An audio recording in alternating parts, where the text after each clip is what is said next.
C'est pourquoi aussi Dieu l'a souverainement élevé et lui a donné le nom qui est au-dessus de tous les noms. Philippiens 2, verset 9.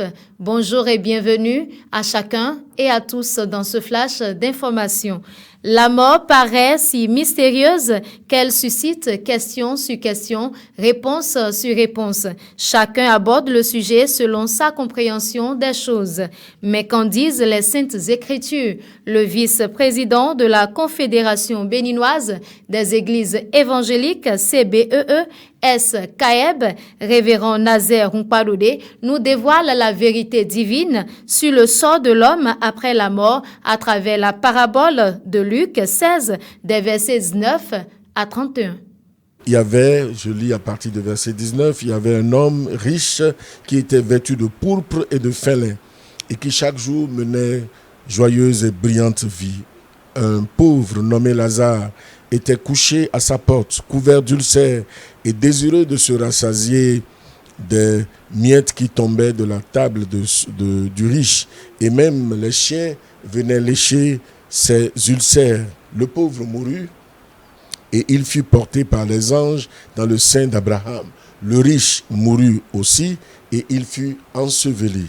Dans le séjour des morts, il leva les yeux et tandis qu'il était en proie au tourment, il vit de loin Abraham et Lazare dans son sein.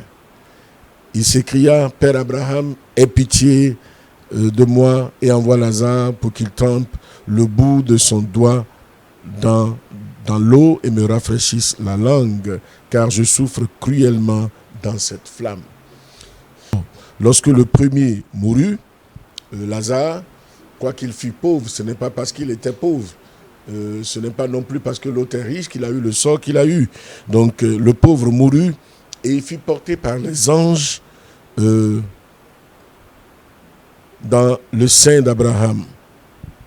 Lorsque le pauvre Lazare était mort, je vais laisser le détail de sa pauvreté, il était mort, il était porté, les anges de Dieu étaient venus le chercher et l'amener dans le sein d'Abraham. Mais il y avait le second. Lui, heureusement ou malheureusement, il était riche et ce n'est pas son état, son statut de richesse ou de pauvreté qui ont conditionné, qui ont induit le sort qu'il a eu. Il mourut et la Bible dit, il fut enseveli et il s'est retrouvé dans le séjour des morts. Donc, c'est les deux destinations qui sont réservées à chaque humain. Qui que nous soyons, quand nous mourrons, il n'y a pas de position intermédiaire. L'Université agricole KDK de Parakou organise en partenariat avec l'ONG Avenir à la FIA ce samedi 15 novembre 2025 un atelier de formation. L'événement porte sur l'éveil de conscience du grand public pour l'intégration de la biodiversité souterraine dans les programmes de reboisement et les politiques nationales de conservation. C'est le campus de l'université KDK qui abrite cet atelier qui va réunir chercheurs, étudiants, doctorants, décideurs publics, gestionnaires forestiers, partenaires techniques et financiers, institutions de recherche et autres autour d'une question encore méconnue mais cruciale qu'est la vie cachée sous nos pieds. À travers cet atelier, l'université KDK souhaite attirer l'attention sur un sujet souvent négligé dans les programmes de reboisement qu'est la biodiversité souterraine. Les acteurs invisibles du sous-sol que sont les vers de terre, les champignons, les mycorhiziens, les bactéries, les nématodes, les acariens ainsi que les collemboles jouent un rôle essentiel dans la fertilité, la régénération naturelle et la stabilité des écosystèmes forestiers. Leur absence dans les politiques de gestion environnementale compromet l'efficacité des actions de restauration et de conservation. L'atelier d'analyse de pratique consacré à la planification et à l'intégration du volontariat dans les politiques publiques nationales et locales a démarré ce lundi 10 novembre. Il réunit des acteurs venus d'une douzaine de pays africains dans le cadre du programme de développement des écosystèmes nationaux de volontariat en Afrique. Cette rencontre vise à stimuler les expériences et à promouvoir la reconnaissance du volontariat comme un levier de développement. Les échanges de la première journée ont mis en avant la dimension inclusive et transformatrice du volontariat. Elle prend fin demain, mercredi.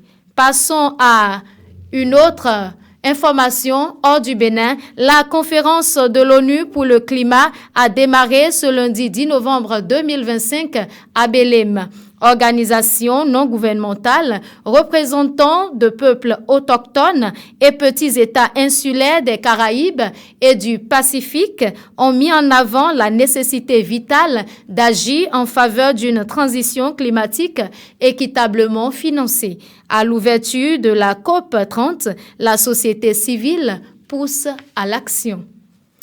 Page sport à présent et revenons au Bénin. Dans le cadre des journées FIFA mi-novembre, les Guépards ont entamé leur regroupement. Ce lundi 10 novembre, 17 joueurs ont pris part à la première séance d'entraînement au stade de l'Amitié Générale Mathieu Kérékou. Une séance axée sur le travail technique et physique. Parmi les joueurs présents, plusieurs nouveaux visages, à savoir Felipe Santos, Adam Akime, Ibrahim Salifou et Jordan Lawson. Les gardiens Saturnin Alagbe, Marcel Danjinou et Jordel Dossou étaient également au rendez-vous. Le match Bénin-Burkina Faso va se jouer le 18 novembre au Maroc. Voici qui met un thème à ce flash d'informations que je vous remercie d'avoir suivi. Merci de vous abonner à nos pages YouTube, Facebook, Instagram, TikTok et X. Shalom.